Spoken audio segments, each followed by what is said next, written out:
और 2 जनवरी की सुबह रूस ने कीव पर विनाशक हमलों की शुरुआत की। 6:32 पर रूस के 17 Tu-95 बॉम्बर्स ने उड़ान भरी। इसके साथ ही 4 Tu-22M बॉम्बर्स ने भी उड़ान भरी और इनके साथ साथ 2 Su-35 फाइटर जेट भी उड़ते नजर आए। इसी बेड़े के साथ 2 Su-25 फाइटर जेट ने कुर्स्क एयर बेस से उड़ान भरी।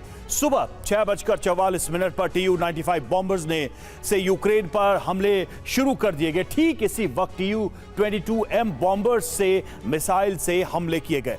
सुबह 6:46 पर Su-35 से मिसाइल लॉन्च की गई। दूसरे फाइटर जेट Su-25 से भी बम से हमले शुरू कर दिए गए और इसके बाद 6:50 पर कीव के बॉर्डर पर रॉकेट देखे गए। इसी समय खेरसॉन क्षेत्र पर भी मिसाइल से हमले किए गए। सुबह 7:01 पर लगातार मिसाइल से हमले होने लगे। इन मिसाइल हमलों का टारगेट बने यूक्रेन के विनित्सिया और किरोग्राद और चरकेसी। सुबह 7:24 पर ज़ाइटोमेर पर मिसाइल हमले की शुरुआत हो गई और इसके बाद 7:34 पर किंजल मिसाइलें लॉन्च की गईं। रूस ने एक साथ 11 किंजल मिसाइलों को फायर करके यूक्रेन पर हमला किया। इन सभी मिसाइलों से कीव को टारगेट बनाया गया।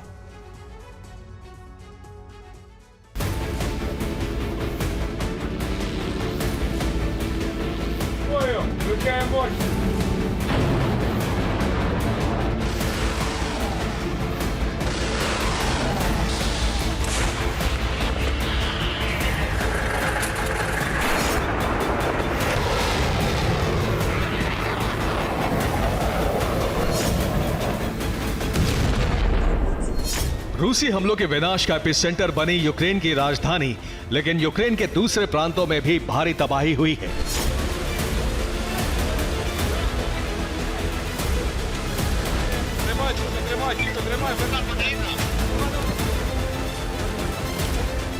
यूक्रेन के खार्किव शहर पर भी रूस की मिसाइलें गिरी और कई इमारतें खंडहर में तब्दील हो गईं।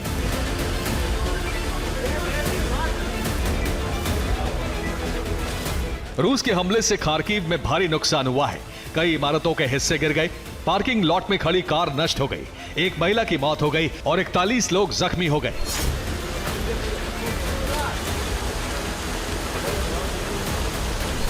डॉनबास के यूक्रेन कब्जे वाले क्षेत्र में भी रूस ने भयंकर हमले किए।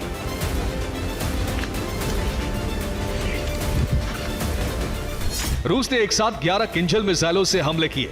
इसके अलावा 30 से ज्यादा ड्रोन हमले किए। इनके साथ ही रूस की नौसेना ने Kh-59 और Kh-55 क्रूज मिसाइलों से हमले किए। रूस ने 3M14 कैलिबर मिसाइल भी फायर की। इसके साथ ही RK-55 ग्रेनेड मिसाइल से भी हमले किए गए।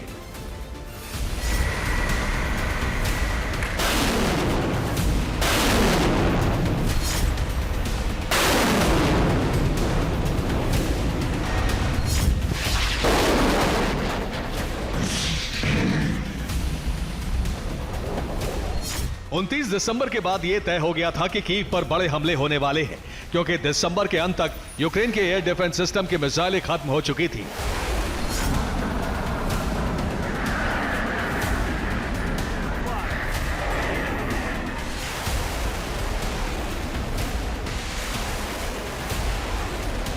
रूस ने ड्रोन हमले करके यूक्रेन के एयर डिफेंस सिस्टम का बारूद खत्म कर दिया।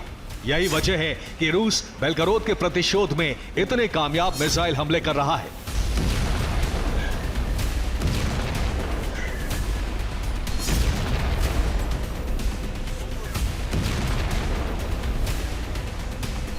और इसके संकेत पुतिन ने एक घायल सैनिक से बातचीत करते समय दे दिए थे। Перед Новым годом просто удар, целенаправленный удар по гражданскому населению. Конечно, это теракт, по-другому и назвать нельзя. А должны ли мы отвечать таким образом? Конечно, мы можем. Можем ударять по площадям. И в Киеве, и в любом другом городе. Денис, вот там дети гуляют, мамочки с колясками. Нет, я не говорю, что по мирному населению это должно, а именно по военному. А мы так и делаем.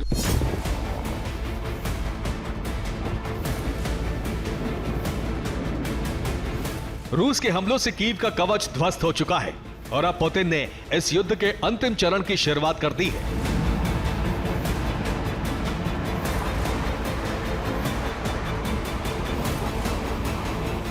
खुफिया रिपोर्ट है कि पुतिन कीव पर नियंत्रण करने का ऑपरेशन शुरू करने वाले हैं। बेलारूस में मौजूद रूसी सेना को यूक्रेन बॉर्डर की तरफ रवाना कर दिया गया है। बेलारूस में तैनात short range ballistic missile system Iskander को यूक्रेन बॉर्डर के नजदीक भेजा जा रहा है। स्कंदर के साथ रूस के परमाणु हथियार भी शिफ्ट किए जा रहे हैं।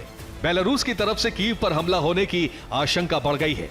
मार्च 2024 में रूस में राष्ट्रपति चुनाव है और उससे पहले पुतिन कीव जीतना चाहते हैं।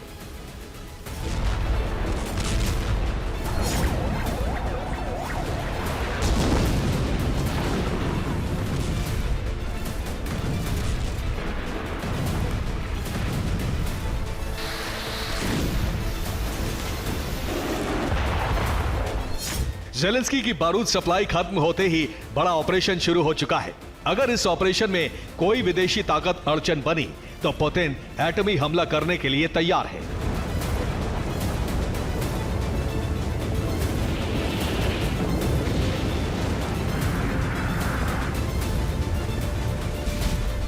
Bureau report, TV9 Bharatvarsh.